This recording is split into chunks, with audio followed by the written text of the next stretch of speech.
হাসানুল হক ইনু, যিনি জাসদের সভাপতি ছিলেন, যিনি আওয়ামী লীগের সহযোগী যেই অ্যালায়েন্স ছিল সেটার অংশ ছিলেন, তিনি কিন্তু জুলাই গণ অভ্যুত্থানে প্রত্যক্ষভাবে গণহত্যায় মদত জুগিয়েছিলেন। গণহত্যার যে সিদ্ধান্ত ছিল, শেখ হাসিনা যিনি প্রধান সিদ্ধান্তকারী ছিলেন, তাকে সর্বাত্মকভাবে সহযোগিতা করেছেন।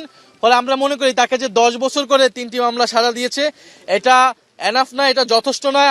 আমাদের আবেদন থাকবে রাষ্ট্রপক্ষ যাতে এটা আপিল করে এবং আমরা তার কঠোর থেকে কঠোর বিচার প্রত্যাশা করছি। এই সরকার আসার পরে মাত্র 2টি মামলার রায় আমরা পেয়েছি এবং তদন্ত কার্যক্রমে রিপোর্ট দাখিলে আমরা যথেষ্ট ধীরগতি দেখছি।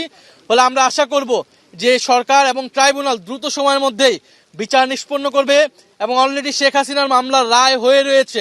আমরা আশা করব যে শেখ হাসিনাকে সহ জুলাই গণহত্যাকারী এবং ওসমান হাদির হত্যাকারী যারা ভারতে পালিয়ে রয়েছে তাদেরকে দেশে এনে বিচারে কাঠগড়ায় দাঁড় করানো হবে এবং শেখ হাসিনার ফাঁসির রায় সেটি কার্যকর করা হবে।